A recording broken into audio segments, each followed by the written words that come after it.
Okay, in this video, we're going to demonstrate how to create a map of whatever the phenomenon is that you would like to plot.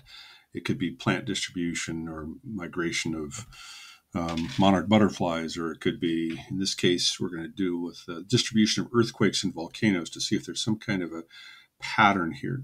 So you first go to mymaps.google.com. You're going to click on the create a new map feature right here.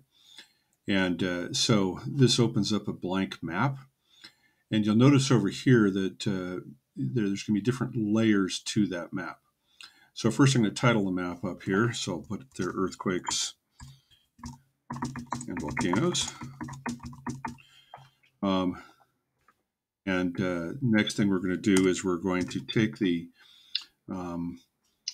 first layer, we're going to make the first layer volcanoes. All right, so I'm going to just change that name here to volcanoes. And now what we do is we want to import data which will have GPS coordinates so that we can plot the volcanoes on this map. All right, so over here I have, in this exercise, I have a link to a spreadsheet I made with the largest earthquakes and volcanoes. When we open it up here, you'll see this screen, and you'll see that the tabs here for earthquakes and volcanoes and so forth. So I'm going to click on volcanoes right here, and you can see that I have the latitude and longitude of major volcanoes around the Earth. So whenever you're trying to import data from another spreadsheet or database and so forth, you want to go through the lowest common denominator. In this case, it's going to be a comma-separated value file, CSV file. So I'm going to take this format here, and I'm going to say download as a CSV file. So downloading as a CSV file. You can see it if you're using Chrome. It'll appear in the lower left-hand corner of your window there. So then I can go over here and say I'd like to import. And now I can just drag that file right there into the import window there. And now we need to specify what are the geolocators here. In other words, what columns are going to define the GPS coordinates or the location on the map. So latitude and longitude obviously would make sense. So we'll just click on that.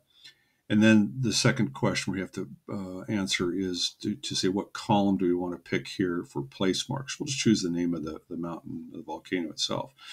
When we finish here, you'll see that the map will now become populated with all of those volcanoes.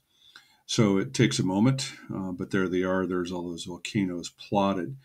Now, again, that's because I had all of the GPS coordinates and so forth originally defined for them. So those were already existent in a spreadsheet like this with the category headers as latitude and longitude. Now, you can also enter things individually just by simply clicking on the location, but this is a quick way to do batch patterns and so forth. So let's just illustrate again. I'm going to add another layer here. And on this layer, we're going to add in all earthquakes to see if we can see any relationship between the distribution of earthquakes and the distribution of volcanoes. So we'll go ahead, we're going to put in here earthquakes. And then we're going to import again. So let's go back to our spreadsheet here, find our tab here that has the worksheet that includes the earthquakes. Once again, we have to have a geolocator here, which we have in columns B and C. So we're going to go to the file. We are going to download as a CSV file. So again, that puts it in this format that pretty much every program that uses database information can read. We click back over here, and now we're going to click on the import. Once again, I'm just going to drag in here now the earthquakes.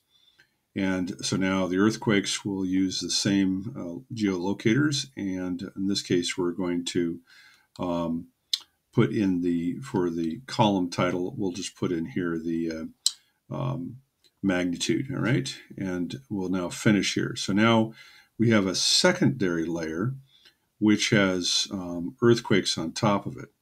Now, the problem is that these two layers are juxtaposed, so it's hard to tell the difference. So I'm going to change the style here. I'm going to change the layer here from one of these right here, and let's go ahead and change the color. Now, you'll notice if I change those to red, what I've done is I've just changed all the earthquakes to red. All of the volcanoes are now in blue.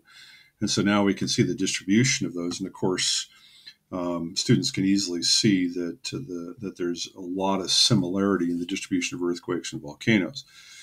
Now, this can lead into a discussion of plate tectonics, subduction, other types of geological processes, and so forth that may be involved with this.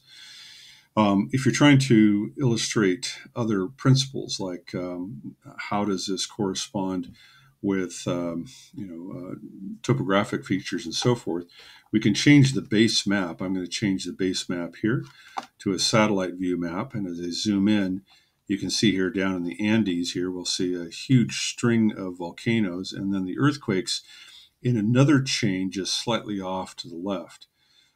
So obviously that they are like parallel lines. And so the question that one would raise is that why are the volcanoes all in a very clear line, and how come the earthquakes are in another line just slightly offset from the volcanoes?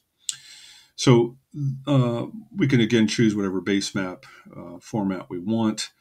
And we can also allow students to input their own points. So if we go around and you wanted to inpoint something, like right here, let's say I wanted to talk about massive deforestation in the state of Rhodonia here, you can see that this is massive deforestation that was all once basically a tropical rainforest. So if I click on a cursor here and I click right there, now I can specify here, let's say deforestation. This would be like an individual going in to put something up. And now if I click on that, I could also put in imagery and so forth of that. So I click on the camera right here, and now it's a matter of just dragging in the appropriate file.